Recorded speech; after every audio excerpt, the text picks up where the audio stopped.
From Silicon Valley, the heart of startup land, it's Getting to Alpha, the show about creating innovative, compelling experiences that people love.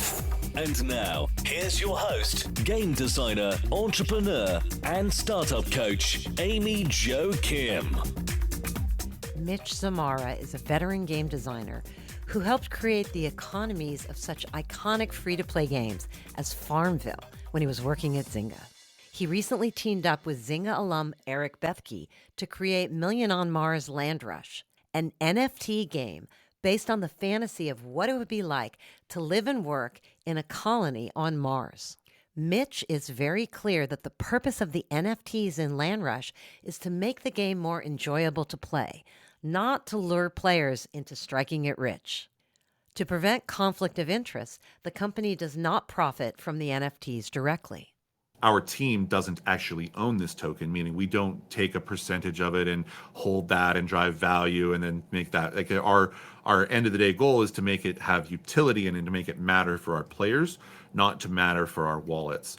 We only care about customer value. That's the mindset I think that's necessary. Let's listen to Mitch as he takes a deep dive into the design of a living game economy.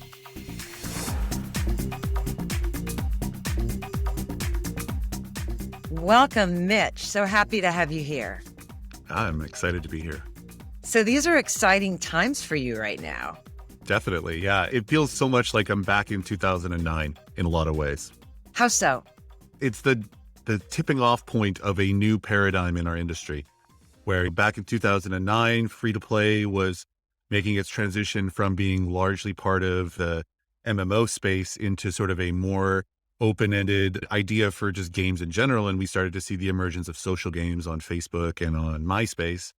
And I got a job at a company called Zynga back then, which is just a small little startup back in 2009 that just had a couple hundred employees. And it was a fresh new time in which anything was possible. There was very few rules. There was no real playbook for how to do anything. And we got to be really open and creative about how we grew the products and the games that we worked on. And now, over a decade later, we're at the start of Play to Earn, being in its very early infancy. I have deja vu almost every week where I'm just remembering things that I did a decade ago, remembering things that people say now that I'm like, I've heard that before. I've heard this before. And now more than ever, I feel like, even though I have a lot more of a professional experience, I feel like I'm in my beginning days of my career all over again, because there is no rule book for Play to Earn on what the best practices are. We are in the trenches, learning in real time and trying to improve what we're doing as fast as we possibly can. I love that analogy. And let's just jump into it, because this transition into free to play and everything around that, all the naysayers, all the what is this, are these real gamers, into what you're doing as lead designer of Million on Mars, those transitions and really looking at them with your perspective, very few people in the industry can do that, even more so because you're an economy designer. You've helped others as a consultant with economies. You've worked on bringing to life and balancing the economies of many games in your career. First off, how did you get pulled in from doing other things? And certainly you could make a very lucrative living advising people on economies. How did you get pulled into the Million on Mars project? What about that project is really exciting for you? Yeah. So I've been working largely in free-to-play games for the better part of the last decade. I largely worked originally on Ville-style Invest Express games. I did some of the sort of Wars-style games at Zynga before that, and eventually transitioned into making idle games on mobile as well, and led on some of the top idle games for the last couple of years on mobile, on iOS, and on Android.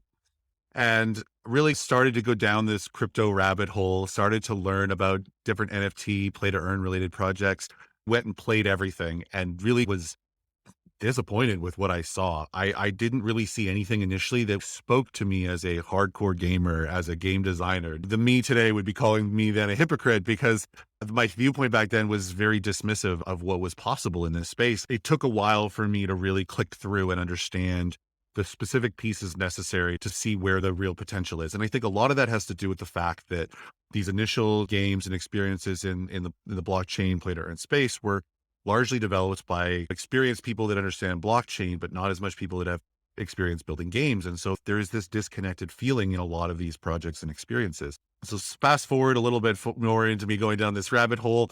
I'm deep on Clubhouse, where it's starting to really pick up in the early parts of this year when everyone was still locked inside and had cabin fever from the pandemic for all of 2020. Clubhouse is exploding. NFTs, play to earn, becomes like the most hot topic space that even MC Hammer is talking about it in Clubhouse. And I eventually just reconnect with an old colleague of mine, Eric Bethke, who I used to work with at Zynga back in 2009. And he was the general manager of Mafia Wars, was also a GM on Farmville for a time. And I learned that he has a new startup and they're working on a lot of things. And they're exploring the play to earn NFT space as well and want to either bridge the gap between their existing game they've been building on Steam or even potentially consider a new project. And that's really where we got to talking and found an ideal opportunity for me to come on board and lead on something new, given that there was possible risks or considerations on what Steam might do about NFTs and blockchain related projects. There was a big question mark early on this year about what was going to happen. Of course, now we know very well where Steam sits on these sort of things, or at least where they're drawing the lines on these things today. And I'm sure if someone watches this in a month or in 6 months, it might be a different rule. As of today, Steam's not a big fan of NFTs and blockchain games. And so we planned against that basically. And where we really wanted to come up with something that could be unique, mass market, could reach a lot of people and can be playable on almost any device in the browser. So that's where our browser-based play-to-earn game, Million on Mars Land Rush, has really come into play. And I've been leading the efforts on for the last few months. That is fascinating. Looking at the history of gaming, let's talk about the newness of play to earn. So, of course, play to earn in various forms, including gambling, which is the most obvious form, has been around forever in gaming. World Winner, there's all kinds of various forms of legalized gambling. There's esports, right? Esports, and we've sure. talked about this before. And there's also the arbitrage of gold farming in China and WoW, which is people with less means willing to do for someone with more means something they value. Yeah. The thing I like to use is that it's democratizing time, or it's decentralized time and effort, really. The gig economy was born out of this same desire to really save as much time as possible. And so we saw this birth of startups like Uber and Lyft, and then followed by the TaskRabbits. And basically, Uber and Lyft took over all those sort of gigs as well when they realized that anyone driving a car could also move things around and help save people time. To me, this is the digital extension of the gig economy. I don't want to spend 30, 100, 3,000 hours grinding something. People's relationship between time and money is going to be different depending on where you are in your career, in your life, and where you are in your position in the world, just as a matter of fact. And that relationship allows a degree of arbitrage between time and money that people are able to exchange in these environments. And so I think that's really what it comes down to. It's really interesting. So as an economy designer and a game designer, as you look at free to play, you looked at things and you didn't really like what you saw. Now you're getting the chance to do your own thing. So take us on that journey. Like when you first looked at a lot of what was going on with free to play, what was it you didn't like? Was it sustainability? Because sustainability is, of course, the big question. Absolutely. And I completely agree with you. That is the name of the game. It is sustainability. As soon as I jump in, I have a snapshot feel of how the economy is designed. I have a sense of what the core game is or what the potential is. And if there is no game, a lot of my disappointment comes from that pure fact that there's just very little to start with. Even reading the white paper, I should be able to get a sense of like, where is this going? Where is it headed? What could it be? Those are early signals that I was looking at back then for sure. What did you see when you looked at Axie in terms of the economy? You said, I jump in, I can see the economy. I know you played Axie. I know you played Mir. Oh yeah, I play everything. Kind of summarize the dynamics, because I think very few people really see system dynamics, but someone like you can. Sure. The basic way I look at Axie from like the sort of design view above is that it has a very well polished MVP. The reason that I say that is that they don't have a fully fleshed out top to bottom first time user experience. They don't have long-term retention systems. They don't have live ops. If you were to say that Axie was a mobile only free to play game, and they have a test version on test flight and they're trying to make this happen. But if you were to put this to the standards of already shipped AAA caliber mobile free to play games, it's an MVP. It's got a great core battle game, a great PvE experience, some solid content and systems in place, but they're missing a lot of the basics that are really needed to round out that experience. That's more as a product view. From the design perspective of their economy, to me, their biggest limiting factor is that their entire growth model is dependent on breeding, meaning that the number of people that can join and become Axie players is solely dependent on how many Axies are being actively bred and sold inside of the secondary marketplace. There is no active way for someone to get into the game if you don't acquire Axies that are bred by somebody. There is no free to play on ramp. There is no pay on ramp that the developer sells. You basically are solely reliant on the whims of the market and the prices that are reflected on that. And so what that means is that if crypto is tanking, which we're seeing right now in December, that means that the cost of entry to Axie is relatively low. I think the floor price is somewhere in the low $100 range. So that means getting into the game could be as low as maybe $300, which for a lot of people is still a significant amount of money. But when crypto is pumping really high and the value of AXS is high or ETH is really high, then the entry point can be many multiples of this. It could be as much as $1,500 to get into the game when the floor price is upwards of $300 to $500 for a decent Axie.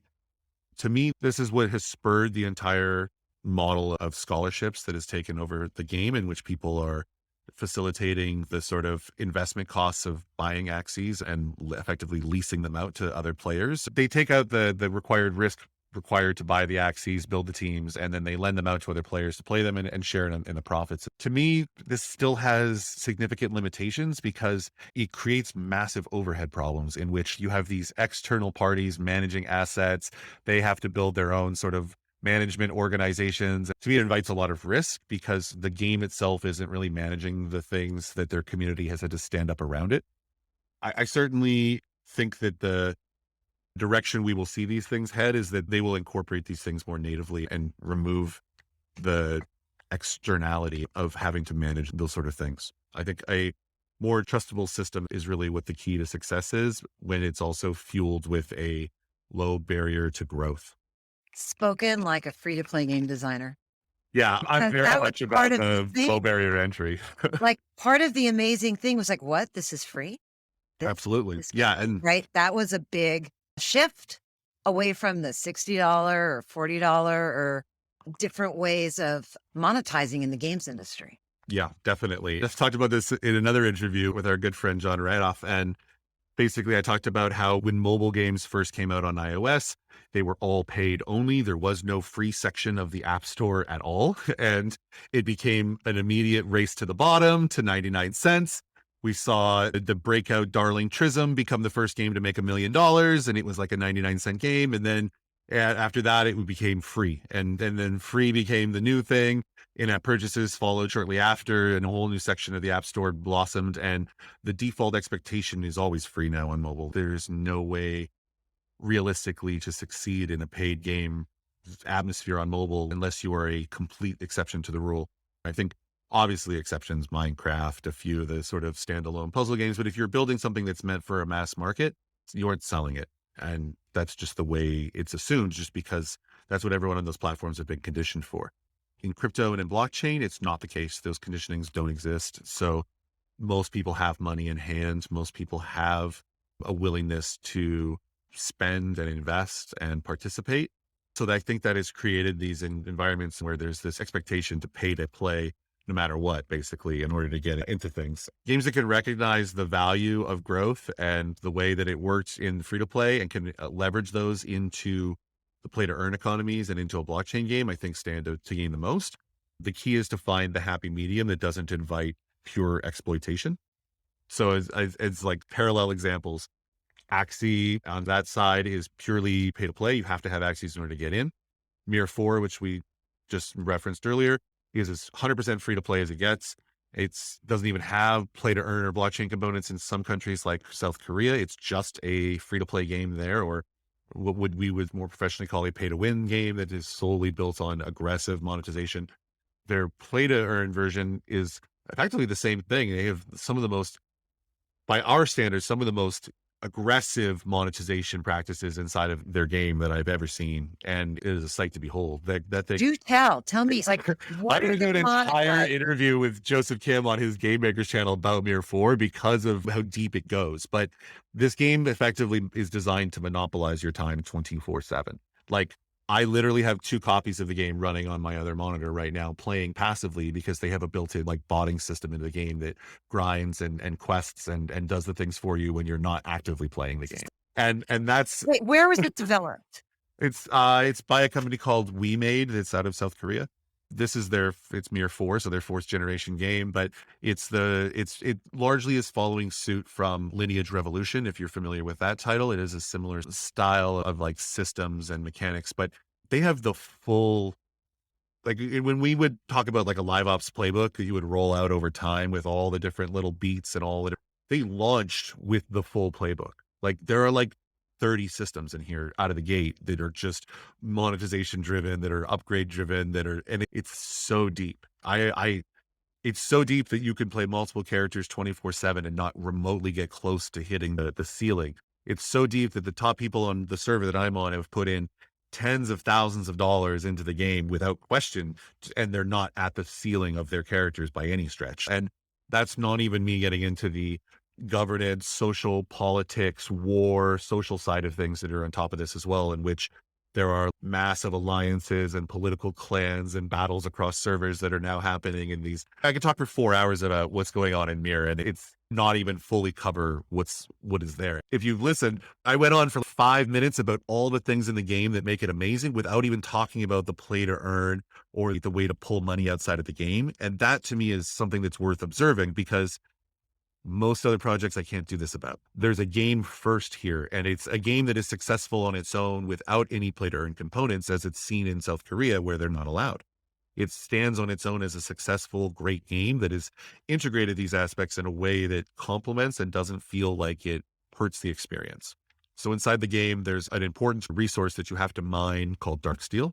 It's basically, you talk about gold farming in WoW, this is a pretty close example of this, because you literally need millions of dark steel to upgrade your character and to progress inside of this game. It's just tied into every single system in the game, and they don't really drop and reward it in a capacity or quantity that you can only rely on it. You have to go be mining it, or you have to go buy it, and you buy it on the marketplace. You can buy it from other players, or in the way that they've set this up, you can buy their token, which is called Draco, and you can melt that down and get 100,000 right away. And so the play to earn component comes into effect, in which players that are not as focused on upgrading and progressing super fast and trying to be the best in the game, those players can basically earn by mining dark steel inside of the game, and then they can convert that and smelt it into the Draco token inside of the game, and then they can sell that and earn money, or they can exchange it for other cryptocurrencies, and they can withdraw that to their wallet if they want. And it creates this really nice ecosystem in which that sort of democratization of time really comes into effect. And basically, the players at the top have more of everything, so they can afford to buy the things from for the players that are more rich in time than they are in those resources. It's exactly analogous to gold farming. Yep. So where are these tokens listed? So the way that the Mirror 4 system is designed is that they use a couple layers of abstraction. So it goes from the dark steel inside of the game to the Draco token, which sits inside of your Wemix wallet, to the like Wemix token, which you can exchange it for, which is then listed on all the public exchanges. And the reason why they do this is they create these gateways that allow them to control the flow of resources from one to the other, so that there isn't a high level of volatility. They have a rebalancing algorithm designed so that when you're basically smelting this Draco, it increases the cost for the next one. So it's like 100,000 for the first Draco. Then the next guy pays 100,000 and 100,000 and 200. It goes up and up. It stacks up so that the more that comes out of the system, the more it costs for the next person. And then when it's melted back down and reintroduced back into the system, that cost also goes back down. So it creates this really nice level auto balancer. Boy, I'd like to see a picture of that. Yeah, they have it's actually on their website. You can go to mirror4draco.com, and they have this really nice gold blinged out formula. It's more complex math than I have knowledge of, but I can understand the system and the mechanics behind it to get the way it's designed.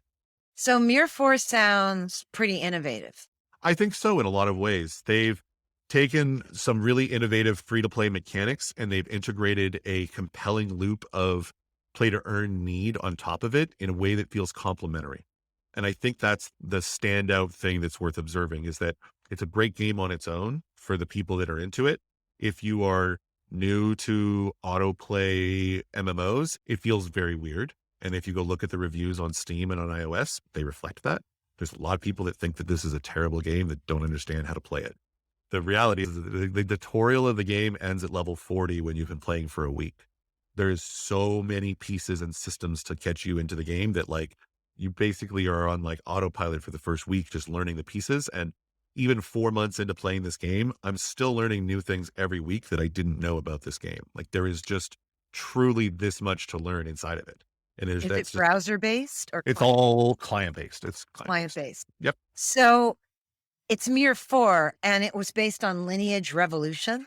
Is that correct? It's not based on it. To me, the systems, the mechanics, and the gameplay within the 4th edition of Mirror, to me, are more modeled comparatively to Lineage Revolution. Like if you were to stand up those two games and look at their systems and economies, Revolution, I think, has been out just a little bit longer and they set the baseline. And this is what I think Mirror 4 likely drew a lot of inspiration from. I haven't played the other Mirror games to know with certainty, but my understanding is that they had a different camera angle, different type of gameplay than what Mirror 4 has evolved into being more like the modern action RPG MMO that it is right now. The politics sound a lot like EVE Online. Yes. I think that they are comparable to those types of stories that you read about with the sort of multiple warring alliances, the things that sort of spread across with like multi-month efforts. These kind of things are happening as well. And they are so fascinating. I am constantly thinking about Dan Cook's talk about governance and free-to-play games that he gave at GDC a few years ago. Like I'm going back, watching and listening to his words about this stuff when he did it in Realm of the Mad God and the way that those players evolve those systems. And I very much see these same kind of emergent behaviors happening in play to earn. When you build the structures to facilitate it, people, I think, really gravitate towards it. So what was the gist of what you're getting from going back on his talk? What was his learning from Realm of the Mad God? I think it's largely about how you can basically think that you know how they're going to react to the systems and the rules that you put in place, but the reality of the behaviors of your audience will never always marry what your expectations are, that you need to learn to be adaptive. You need to pay attention to what the structures they've already put in place are. Those are some of the biggest takeaways that I had more recently. I've really been going through the full back channel history of all the best talks I remember from GDCs of years past, because to me, so much of these older lessons that we learned over the last 10 years are perfectly ripe in play to earn in blockchain games. They're coming right back. And everything that I'm watching these old talks, I'm like, yeah, that fits perfectly with what I'm doing. Because back then when we were doing games on Facebook and on MySpace and at just the beginning of mobile, we actually built a lot of these things with scarcity built into them without even realizing it. We set there was only X number of these things for sale every week, or you needed to have 500 Mafia Wars friends in your mob in order to maximize things out. We put hard constraints in a lot of things without even thinking too much about those impacts, and then quickly realized that, we can just make them open-ended and not really think about how much supply actually matters because they're all locked into these little free-to-play economies. But if you remember doing those things, it actually works perfectly again in this scarcity driven model. And so I'm like just going back to my old Zynga days. That's why I feel so much deja vu, is because it feels like those old things work better than ever. Yeah. And it's tricky because you have to walk the line between great gameplay that's win-win for everybody and hardcore manipulation where the house wins. Yep, absolutely. And I want to ask you, how do you walk that line? I feel like that could be the next 30 minutes. Because it's so much of what's out there do we really all want to be gamblers with our heartbeat tied to what's happening in crypto? Is that how we want to live our gaming lives? No, I think that the way that you do it right is that you focus on delivering a great game first, not delivering profits to your token holders or your asset holders. If you decouple yourself from that responsibility, then I think you stand a greater chance to succeed. And so what I mean by this is, like with our game, we have a token inside of the game which you earn by playing the game. I call it a participatory inflationary token, which is a big fancy word of just saying it's like virtual gold inside of any other free to play game. You earn it by playing the game. Really, we have a ridiculous supply of it. It's like 1 trillion, and that's really designed because you have to pick a number. But the thinking behind this is that my goal is to design and ensure that there is enough use for Dusk inside of our game as a player, not to design how to make Dusk worth the most amount of money possible. And so to me, if I make it so that it has a lot of use and a lot of utility, then everybody wins because it gets used, it gets sunk out of the economy. It doesn't get largely inflated more than people are used to. And if it has a natural growth and a utility all along the way, the actual value should translate automatically, but it's not my actual priority. It's not what I'm thinking about at the end of the day. And then also, our team doesn't actually own this token, meaning we don't take a percentage of it and hold that and drive value. And then our end of the day goal is to make it have utility and to make it matter for our players, not to matter for our wallets. That I think is a really big distinction. And it's how you can ensure you're able to walk that line more confidently. If you look at projects where they own 10 or 20% of the token, that's also part of the gameplay. To me, they are much more incentivized to drive the token price than they are to drive the game value. In the way in which publicly traded companies are more incentivized to sometimes manage and drive a stock price versus the actual customer value. This is like before Amazon, where it was all about shareholder value. And then Amazon was the big sort of, we don't care about the stock price, we only care about customer value. That's the mindset I think that's necessary. So Million to Mars is out now. Tell us about it. Yeah. So we've been working on Million to Mars Land Rush for the better part of 6 months now. We started in the late or the early summer, and we've finally gone live. We now have play to earn components where you can earn Dusk inside of the game, and you can actually withdraw that token to your wallet. You're able to spend it inside of the game on lots of the different features and systems that we have stood up. And to me, it's been really exciting to see a fully player-driven economy come to life. This has been a huge, exciting opportunity to build something this fresh and unique, in which everything that you do inside of this game is fully player-driven. We are truly trying to do our best to give as much autonomy for effort and value and work to the players themselves. And we aren't just trying to recreate the wheel from the sort of old free-to-play days. So where does money come from? Sure. So outside of the game, we sell packs of NFTs, which are blueprints and land. Those blueprints can be deposited inside of the game and can be turned into a developed piece of virtual Martian real estate. So you deposit your land deeds into the game and you can claim a plot. You can deposit your building blueprints into the game and install a greenhouse, some solar panels, a water filter, and a CAD. And you basically have all the fundamentals needed to survive on Mars. You can grow food, you can filter water, you can process waste into soil, and you can collect energy from the sort of virtual sun and charge power cells to power all of your buildings. What things get interesting about this is that anyone who owns land in the game has far more work they need to get done than they have the built-in sort of stamina to do on a given day. And in our old days of doing free-to-play games, you would just sell people more energy or more stamina. And you'd just say, refill it for $5 or whatever we would do. But even your stamina and your time inside of our game is also decentralized in our economy, meaning that everyone has the same restrictions on their stamina and the amount of work that they can do per day.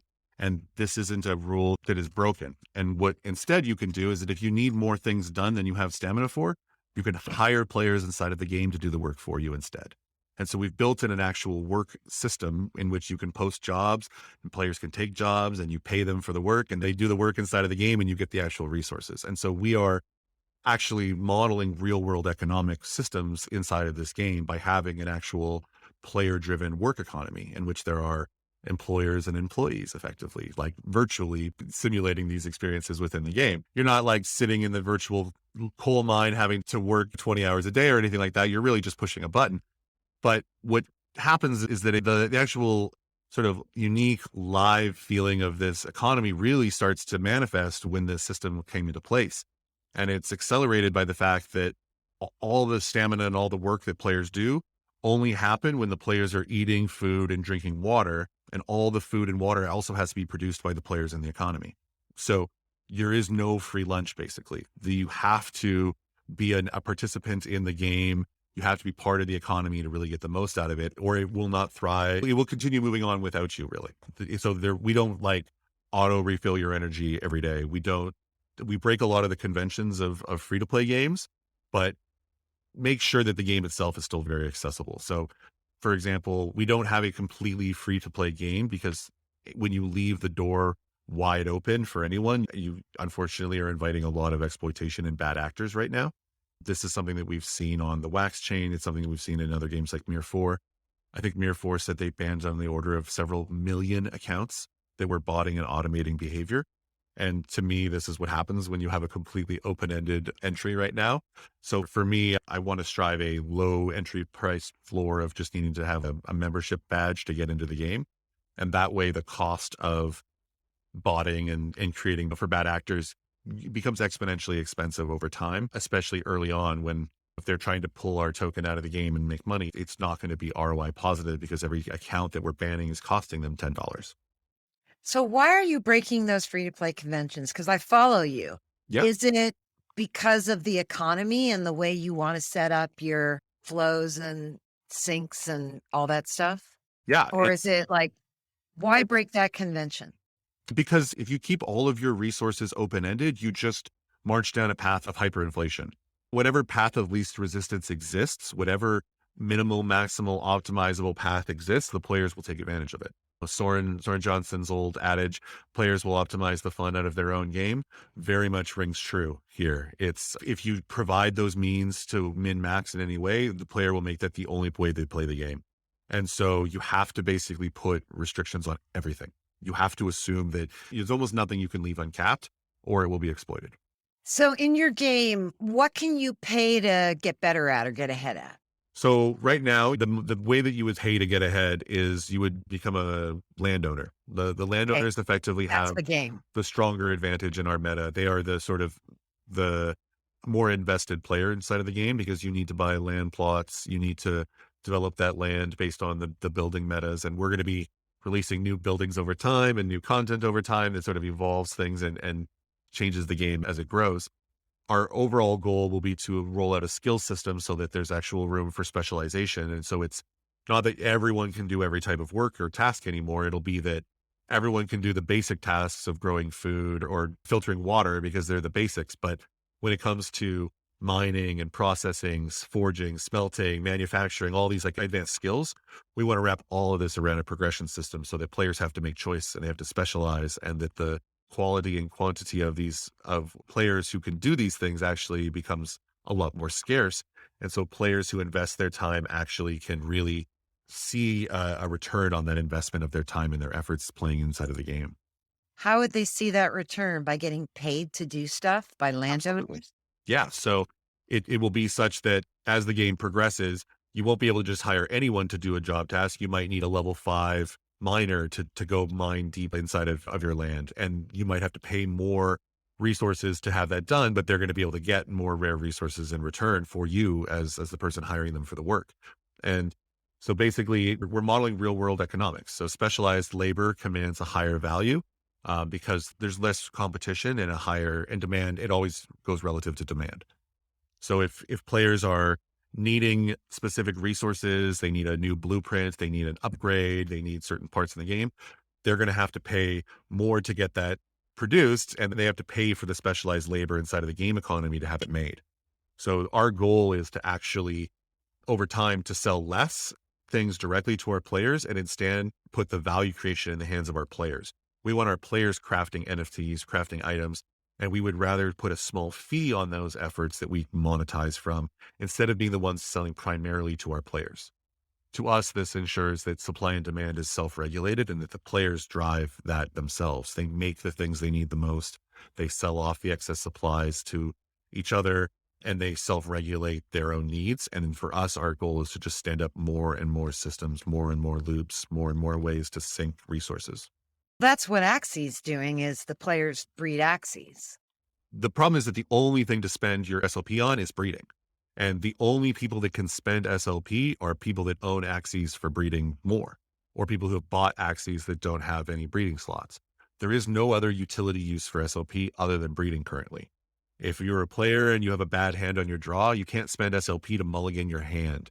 You can't spend 5 SLP to get an extra round in your PvE match when you've lost to the boss and you want that extra try, like Candy Crush getting an extra life. Like, to me, I would add 100 ways to spend SLP to draw down the inflation, because there's hundreds of millions of SLP in circulation right now, and there's only one use, it's breeding. And the only percentage of people that own Axies for breeding are a small fraction of the actual people earning SLP. So the utility value of it is low right now. And they're supposed to be adding to this. Land gameplay is supposed to do all that other things, like what they've spoken to, or being able to spend them on parts and re-rolling certain stats, or like they've talked about these things. So they're not like they don't have any idea about it. But to me, that's the biggest thing that I question with Axie, is like, how long will it take them to add more sinks? Because all I can think about are adding more sinks to my economy and more ways to spend the resources and the tokens that we have in our game. But that's like how I tick, right? As an economy designer, Right. But game designer that's always what my goal is, that if there's a leaky faucet, it has to be turned. Depends on what your goal is, right, within the economy. But I think the takeaway is, like, economies are hard. Oh yeah, absolutely. Free to play economies are hard. Play to earn economies are an order of magnitude above this. It's incredibly challenging to get the sources and sinks correctly, to understand or even estimate what your demand will be, to deal with an evolving and changing need on the player base and the marketplace and the ecosystems all changing in real time. It's absolutely crazy.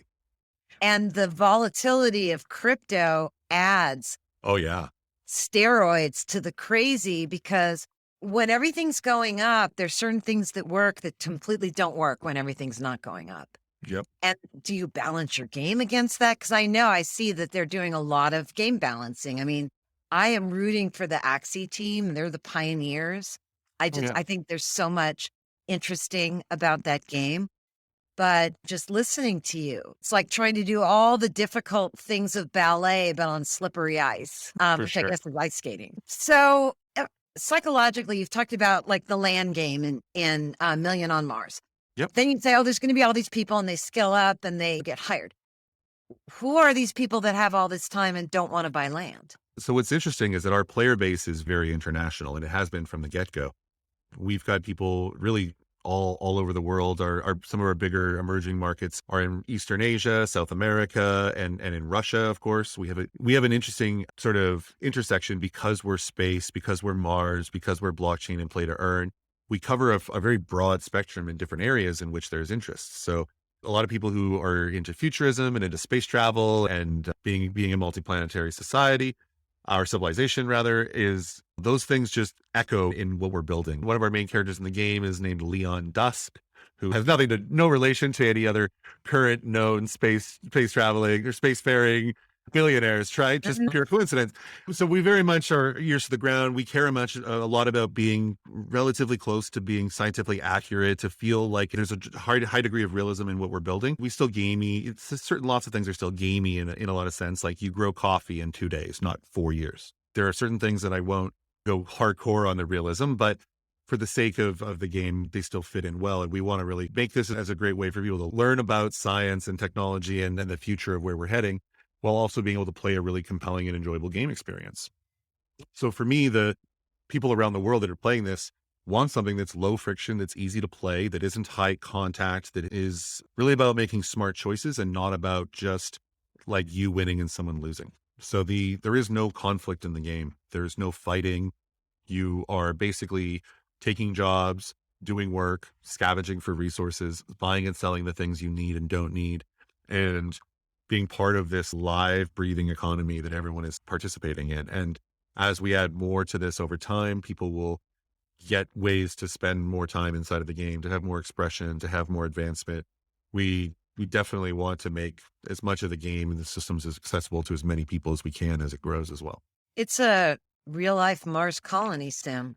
Yeah, yeah. It is very much drawn to build economic simulations of settling on Mars. 100%. Yeah. And like when we talk about the name Million on Mars is intentional. Like I really want to see this game grow to have millions of people in this virtual economy that we're building. And there's enough room for all the systems and specializations and all the content that we're going to build to accommodate that kind of player base.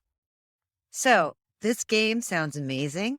It's make it a great game first. It's pulling in a very international audience that has something interesting that they share. This interest in Mars, interest in those possibilities. And it's a play to earn game. So walk me through somebody in Southeast Asia who's playing this play to earn. What does that look like? And are there like a couple of key personas there? Yeah, I think the two sort of standout things that I've seen in the last just couple of weeks are simple casual players that just play the game, that are earning dusk, that take it out and are able to convert it into wax. The other scenarios that I've seen are the players that have been earning dusk and are able to then use it to supplement what it would cost to buy a land. And so we've seen players that are advancing from workers to landowners, and then they're able to then provide work for other players. The low barrier to entry in the game also allows players to get their friends in relatively easily as well. And so we're seeing this sort of like, hey, I sent access badges to my friends and now they're playing and now they're becoming landowners and they're working together. That's really what we're seeing very organically, is this sort of emergence of everyone's just like bringing each other in one by one and onboarding more friends, more communities and more groups. And it really fits the spirit of what we're building. Sounds like you've got large scale co-op going on.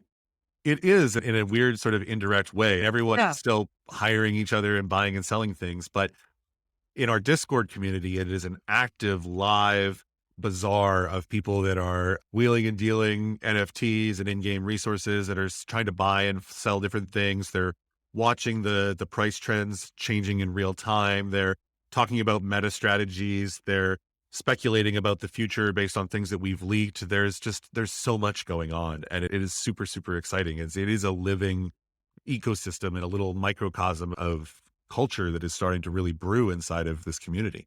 They're coming up with their own behaviors, and it's self-governance. In Discord, you mean? In Discord, absolutely, yeah. And I'm seeing this in all kinds of play to earn communities.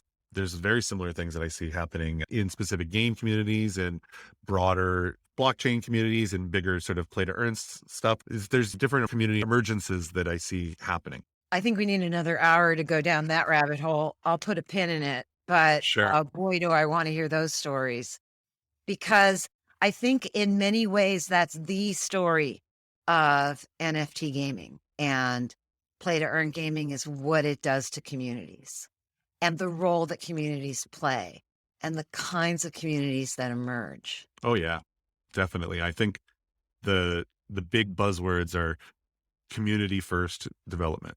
That's been our mantra from the beginning. We have been open kimono about literally everything that we're building from the beginning. We've talked about what our plans are. We're very transparent about our roadmap, our progress, our failures, and everything. And I think that it gives your players a level of trust that has not previously been seen in this space or even in games in general. We're very much used to being about big marketing tentpoles and not really revealing dates or talking about what's in progress for the fear of what will change and what will be different on the time of release. And we definitely change it up. We're very transparent. We're open about things that are different. We're open about motivations and what the intent is behind decisions. And our audience loves this. They absolutely love this level of transparency, and it builds more faith and confidence in what we're building as we continue to deliver and hold true to what we're saying. Do you have a governance token? We do not. Right now, we just have Dusk as a in-game inflationary token. And when you say the price changes, what is that? What's determining that, and where is it listed? So the players themselves have the ability to withdraw Dusk to their Wax wallets, and they themselves can create liquidity pools on decentralized exchanges like Alcor. And basically that will afford them to be able to buy and sell it on swap pools or deal with market book orders similar to all other tokens that are on that decentralized exchange. Us ourselves, we don't operate any liquidity pools or hold that token for that kind of purpose. It's really all driven by the players in the market that determine what the value of Dusk is outside of the game. We are solely focused on just making sure that it has utility and that it is not inflated from an in-game economic perspective. So for those who aren't familiar, just a few basic terms. So liquidity pool is created by staked tokens, correct? Basically, a liquidity pool is where you put in equal amounts of two different tokens, and then you earn a percentage of the fees that are earned when people are buying and selling those tokens within an exchange. There's Okay. additional things that happen on top of that, but that's the sort of the fundamental is that you say like, I put $10 of A, $10 of B in this spot. And every time someone trades and I facilitate that trade because I've got both, I take a small cut of that transaction. And then when I'm done, I take both of those out and they may have different values at the end of the day. That's really the sort of the So you basic, need wax plus another token in order to create a utility a pool or a pair. Yeah. liquidity A pool. trading pool. Yeah. And this is specifically just the example of the way it would work on a site like Alcor. The other communities, projects, exchanges may be different. Some offer staking rewards, some do other things, but at its most basic level, this is how it works. Yeah. So users are in the process of creating their own decentralized liquidity pools. Yeah. Yeah. They already have, That's they're actively trading it on those exchanges right now. It has a value that goes up and down depending on, the value of wax, where the market is headed. And it is completely independent of any of our control. We don't set that price. All we do is make dusk matter. That's really our goal as game creators. got it. The legal aspects of that and why that's such a good idea is, again, another interesting conversation. But I'll just say that distinction seems really important in the conversations I've had of whether you are offering something and hosting transactions in some way around very volatile assets. Yeah. Yeah, definitely. There's a lot of different ways that everyone does stuff. And our goal is always focused around the game itself. You mentioned community first development, and you have community first development without the incentive of a governance token, which is what's called listening to your customer, Mhm. right? Be transparent, listen to your customer. You don't actually need a governance token to make that happen. Maybe you'll have one in the future, Yeah. I but definitely can't say anything too speculative about the future. That's for sure. I want to note that there are ways to do that that are very organic if you have a great product. And Yeah. so that's, I think, a testament to what you're doing. Yeah. I mean, we still have a treasury, right? We still actually are taking out fees from our game economy. We are putting all of that into a place and we're going to actually build in a proper, like this percentage goes into this system, this percentage goes into this system. But basically, we want to be the stewards to set this up properly first. And then in the future, maybe it makes sense that there's a governance driven solution that can make changes. But to me, if you don't create the right working example, you can't have faith that like just handing it over to the people that hold the bag is going to be able to be the best judge of what should happen to it later. We want to set it up for success and then we'll figure out the other part. And then we tried to be transparent about that. Which brings us to Loot Project. I knew you were going to get to this one.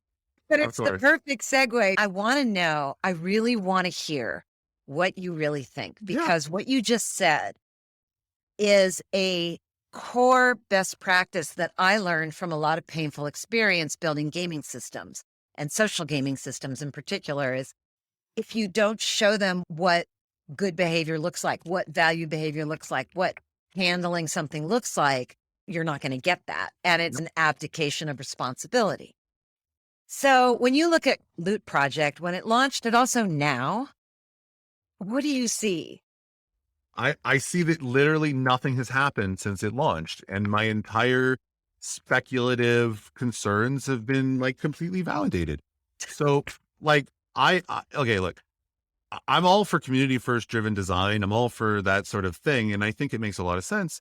But you can't just dump a block of Legos in front of a public and ask for them to give you thousands of dollars for them, and then also tell them to go build something amazing expect them to go build something amazing out of it. It's like you thought to yourself, oh, I can bring the mountain to Muhammad. And then instead you blew the mountain up, put a bunch of sticky notes on what the different pieces of the mountain were, and then just dumped the bucket in front of Muhammad and said, here, go buy the pieces of the mountain and build it for us. That Lego analogy is not a stretch, but in practice, it's also taking 5 steps backwards and it's democratizing or decentralizing to the design level, when we haven't had enough examples of what good is yet. And so to me, it's way cart before the horse. It's so much like presumption about these tokens and what their future use could be without having any real working examples that demonstrate it. To me, it created a lot of buzz. It created a lot of dreaming, blue sky. Oh, I could do this with it. I could do this with it. But those work well until reality is actually met. So the other challenge is that anyone with actual expertise in building products and games is going to look at this and say, so what do I get out of it? The obvious business case is that there's a bunch of crypto whales that own them, and you want to bring those people to your game by recognizing those tokens, which is an okay thing to do. But the amount of effort required to do this and to integrate this when you're also trying to build an actual game, it's like building another game on your game. And we're not there yet. It's too early for everything. And if you've ever shipped a game, you know how hard it is. But I think it's fascinating that this really alluring dream, it's almost a crypto performance art, right? None of it would have happened without a celebrity at the center of it. And all these people, including a lot of very smart people and VCs, dream together. And it's very alluring that you wouldn't actually have to know how to design a game. It could somehow magically, because of the community, because of this, it could somehow magically come about. And there's a lot of that dreaming in crypto. I think it's going to be so interesting to see how it plays out. I'm thrilled that you, of all people with your background, is going out there to give us all an example of something. Like you said, we need examples of good design. You got a chance to play Mir 4. And I'm sure that really influenced a lot of you. Oh, yeah. So much of what I've been building and the way I think about things is directly influenced on me playing everything. I eat my own dog food as much as it can possibly be. And by that, I own a half a dozen Axie teams, and my partners and we manage a few dozen in total in our scholarship program for our community. I've put close to $1,000 in Mir 4. I've owned several thousands of dollars of items in Lost Relics that I bought early in the spring. Like I've owned land in Alien Worlds, Dark Country, Our Planet, Prospectors, like everything. Like as deep as it can possibly be in every aspect so that I understand it from every angle. And that's the other part I think a lot of people are missing, is that they're just watching from the outside and they haven't even played a game of Axie, and they haven't managed a scholar. They haven't finished the tutorial of Mir or found a blockchain item in Lost Relics. Like these are like important milestone things that as someone who's going to create in this space, you need to experience for yourself to see how it feels.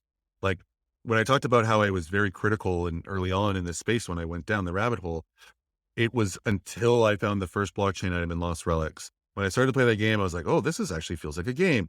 And then I got an item that stayed with me permanently, and I didn't lose everything when I died, and it all clicked. That was my big aha moment, was like, oh, now I get how the scarcity matters, how the permanence matters, how owning these assets and these items actually matters. And until you get those aha moments for yourself, until you've felt it from the player or from the investing sort of perspective, you may not have the full picture. And it's a challenge because basically you have to have a lot of money to do this and to validate it. And I got lucky because I had a bunch of money left in my Coinbase account from 2013 that gave me a jump to, so literally I had $20 in an account that was worth $1,000 now.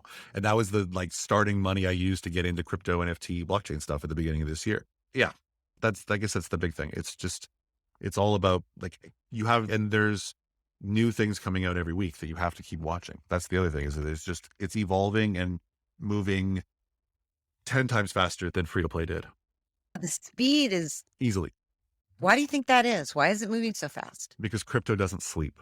It's not tied to traditional market. So to me, the game industry was pegged to the stock market, because which is a Monday to Friday, 9 to 5, roughly. And startups push those bounds a little bit, but they're still mostly they're still largely tied to that market activity of the quarterly calendar, fiscal delivery, the shareholder value, all those like typical like corporate things. But in crypto, it's 24 hours a day. Exchanges don't turn off at 5 p.m. They're 24 hours a day. The cycle just never ends, and it's as international as it gets, so that there is no time that is wrong for news, because there's people around the world that are ready to listen to it. And so things are just moving. And the there's just yeah, there's just so much more room for growth. We are still, that's the other part. Like we are at the, I still use the Facebook analogy. So we're at super poke on Facebook. Like we haven't even got to Mafia Wars, Farmville, Frontierville, Cityville, like those advanced level metas and deeper, like hyper growth things haven't happened yet. What I see is the rest of the world is going to come online to play to earn before the US and the sort of tier one countries do.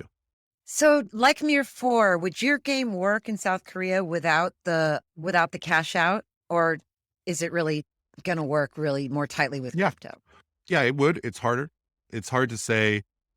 You basically just have to be a worker because we don't really, it's really dependent on their specific rules. But like the way that they've been structuring things really seems that they're going to just prevent it altogether. They're not going to allow NFT related games, blockchain games, play to earn tokens or anything like that, at least until they figure out the regulatory side. But very much not a lawyer, not sure of those things. And it's literally just happening this last week, like where they're putting out updates about this stuff. So it's so fresh that I don't even know what the current status is, to be honest.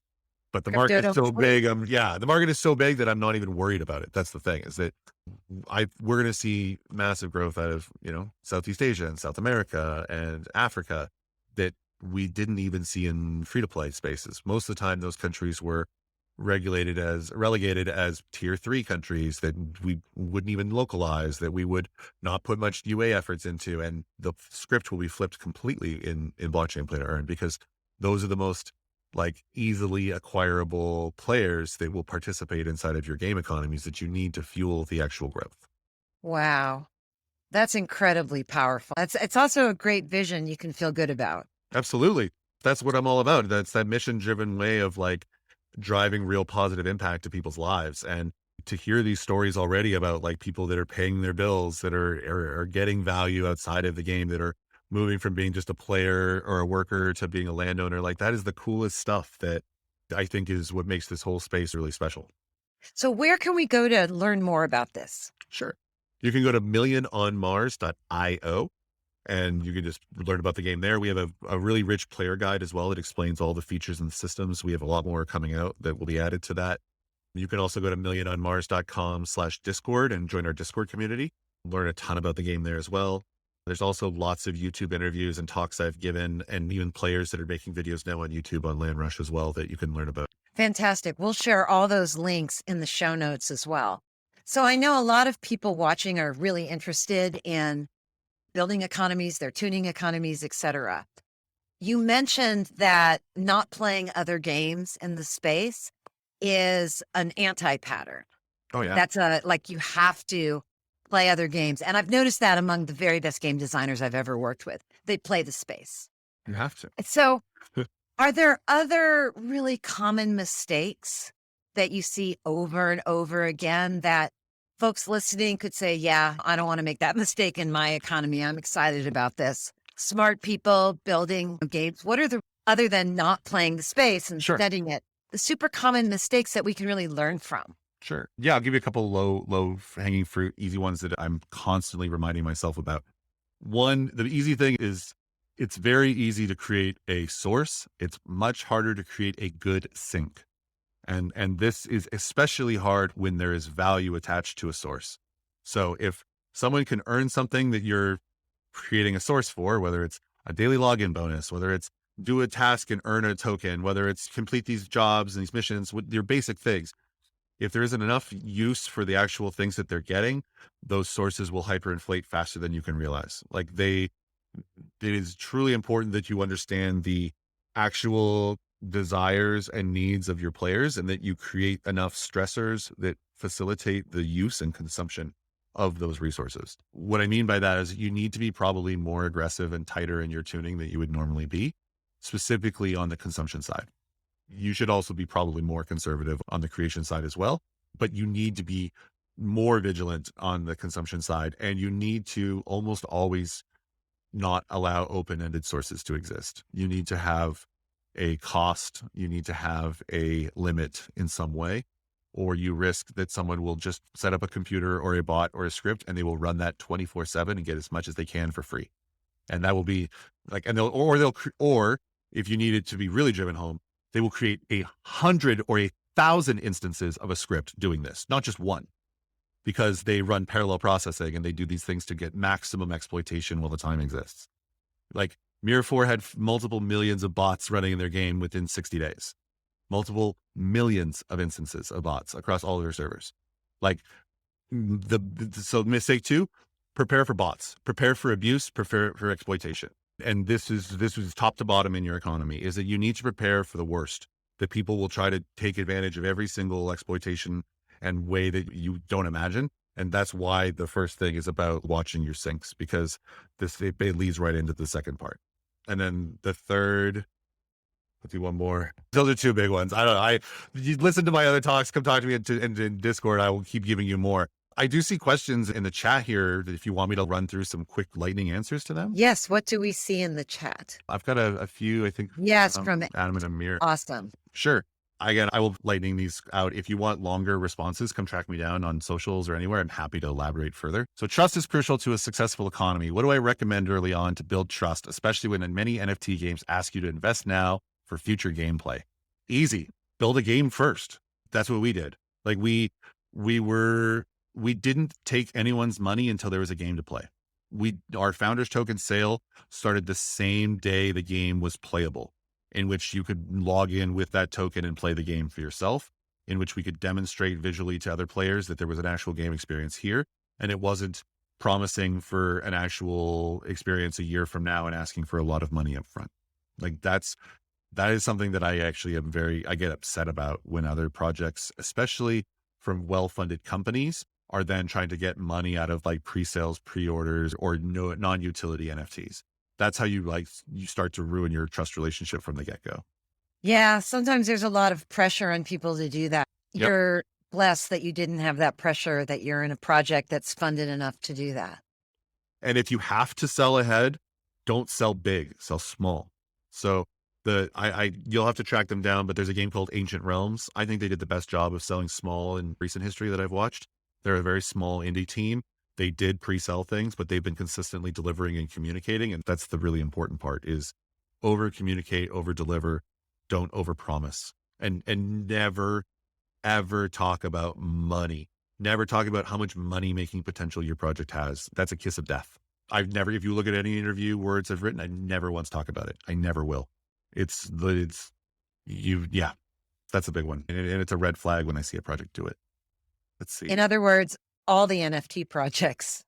Some, but there's Axie's a game, Mirror's a game, Lost Relics is a game. They do exist, but it's, things that are like, give us up to $80,000 now and there'll be a game that's in beta next year. I'm like, nope. Do you know what's going to happen in the next year? Because I know that I'm making the games that are live right now. There's no way I could ask for $1 next 6 months from now in exchange for the hamburger today. I would never do that. Or rather $1 for today for a hamburger next year. I would just never do that. So I think Adam had a follow-up, which was designing a game for players who aren't here for the crypto speculator angle. Mm-hmm. And I think he answered that, which is same rule. Make a game that matters. Yeah. Make a game that the utility of the token matters, that there's actual use, there's sinks for it. Make the NFTs matter. Make everything matter. So when we did like free drops and free giveaways as pre-marketing leading up to stuff, every single thing we dropped and we gave away had a use at least once, whether it was a promo, a giveaway, it could be deposited. Like I didn't give away useless NFTs. And that's like my personal rules. I make everything matter so that that way the most amount of people care about it. Yeah. Does Axie have buying and selling between the experienced players, or is it still new player entry? It's definitely both, but it's all amongst the breeders that it mostly still happens. So there are metas that change within the game as the balance is evolving and they're moving into new spaces. The meta also evolves in the way that it does on any traditional like card battle game. So there's just going to be shifting metas between the seasons that are more popular. It just moves more slowly in Axie because there's a cost and there's an effort required to breeding, and it's not as predictable. So what I mean by shifting metas, do you mean their event strategy? No, in the battle game. So like in the same way, there's a shifting meta between the Pokemon TCG, the Magic the Gathering TCG, like the deck styles, the battle styles that you compose when you're actually playing competitively. Those metas have ripples on the entire market. So the reason why a Black Lotus is worth so much is because of how powerful that card is and how much you can wield with it in a competitive sense. The same thing is the case in Axie. The Axies with the best stats and the rarest traits that are part of the most powerful meta are command the most value. And so that changes. And because the current meta is what people then build counter metas to, they build a whole set of Axies that are teams specifically designed to destroy the top most successful metas. And then that becomes the new meta. And they all do this. Like every couple of, and it just moves more slowly in Axie because of the way value creation is tied to breeding. So you need to, it takes time to process the meta shifts and it takes longer when they reset the balance or change a season or something like that. Are the metas determined by the game creators? Yes, they're a byproduct of the game balance that is set by the game creators. But it's sort of a back and forth between the game creators trying to rebalance a game that got out of balance. Yeah, this is the eternal push-pull of design and player with live service games. But when you have a competitive-driven thing, it's always an evolving meta. That there's going to be things that are the favorites, things that are going to be less popular, and your goal is to always try to rotate those in the next time around. So any competitive or progression driven live ops systems, even in the AAA space, like it's like how Diablo has to change their set rotations every season, and then they're changing the stats and they're trying to modify, and then there's like new metas that sort of evolve out of this. Same thing with Axie. It's just tied to breeding and everything else. Wow. I did not know that. Yeah. There's fascinating. A lot of deep layers inside of it for sure. Then Amir has a question as well, it looks like. Sure. Your friend is working on an educational project using Learn to Earn. Do I think that XYZ to earn is a suitable way of designing and monetizing not only games, but other apps? Man, that's a tricky one. I've heard people talk about Learn to Earn a few times, and the only working example I've seen is I know about a bunch of tokens that I didn't know about previously because I got paid to learn about them on Coinbase. So Coinbase to me it's one working example I know of personally that I can speak to, that like I earned by learning and I actually know about those tokens and I've used them as a result. And it felt good getting paid to educate myself about something. Like, I'm not going to lie. That's pretty cool. That was pretty neat. As a product maker, I see this largely as a means for marketing. I don't, mostly in like promotions of products and brands or whatever. They're trying to educate the masses. I don't know enough about it from an actual like educational standpoint for a larger scale product to really be able to speak confidently beyond that though. The money has to come from somewhere, right? Like it comes from new players in Axie. It comes from people with more money than time in the gold farming and Million on Mars model. The money always has to come from somewhere. Sure. But it's not in a direct transactional manner because it's really not about money at that point. It's about value. And so what I usually see happen is money might go into a game or into an ecosystem, but what people are always getting out is value in a form of a token. And what people value that outside of the game experience is where money comes into play, is that I've earned this piece of value in this form of a token. You think it's worth this much, so I will take that much money in exchange for it. But to me, the sort of quote unquote, like who pays the player is the game itself. It's the game economy that prints and mints those tokens for participating in the game economy. There is a sort of an indirect exchange of value that goes into building the product, that people buy the packs that fulfill the business, that buy things in the secondary economy in the market, that fulfill some of this stuff in the greater sort of interworkings of the business model. But at the end of the day, like the game has its own sort of live, thriving money. I hate to use the phrase money printer, but the tokens are created from nothing by the game itself. And it's on the game creators themselves to act like the Federal Reserve, to regulate the flow and the inflation levels of those tokens and currencies. And so how much you can earn is completely dependent on secondary markets. It's indirectly, but it's to me, it's a matter of what you're able to put into it and how good you understand the game and what is actually like possible from within the balance and the constraints that exist. So it is largely situational. Some games have a very flat play to earn in which like your maximum potential is strongly limited and it's directly capped. And other games are more open-ended where you can fly up a chain and get a big fat set of rewards at the end of the week or the end of the month. There is no hard and fast rules yet. We are at the beginning. Yes, exactly. I think that's all the questions. It says, are Million on Mars workers able to take value out from the beginning? Adam also asks. We have a 2-week gateway for our game. We want to ensure that players are encouraged to spend their earnings and their tokens inside of the game first, and then basically make the choice later on. So we put in a mandatory gateway. It also allows us to catch bad behavior, bad actors, botters, all that other kind of stuff. And then one last question. What's so special about crypto? If basically, couldn't you just do this all on Facebook? Yeah, but you can't. It's the autonomy and the agency of owning what you've earned inside of the games that makes everything different. So if you've played Hearthstone for years in the way that I did, or me and my wife did, we spent thousands of dollars on Hearthstone packs and cards over the years, and that collection is worth nothing. I've invested a ton of money and a ton of time.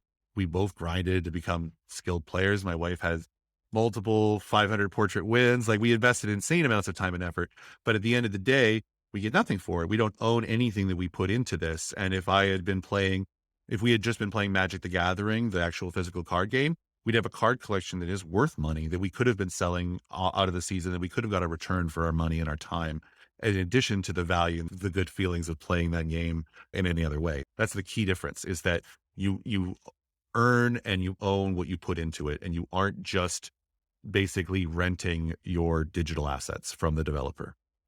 Because that's what free-to-play games basically do, is that you're buying rental licenses. That was so well put. That was a really good explanation. There's so much more we could learn from you, Mitch, but you've given us so much of your time this morning. I'm so grateful. Thank you so much for joining us and explaining what's going on behind the scenes at Million Tomorrows. We'll make sure we share all those URLs with everyone. And I'm probably going to go out and play it right now. And I'm sure I'll learn a lot by doing that as well. Great. Looking forward to it. Yeah, I hope anyone that needs a access badge to play, feel free to come onto our Discord. We'll be happy to help you out. Fantastic. Thank you so much. This was mind-blowing. Love it. Brilliant. All right. Thanks. See you in Discord. Definitely. Thanks for listening to Getting to Alpha with Amy Jo Kim, the shows that help you innovate faster and smarter. Be sure to check out our website, gettingtoalpha.com. That's getting2alpha.com for more great resources and podcast episodes.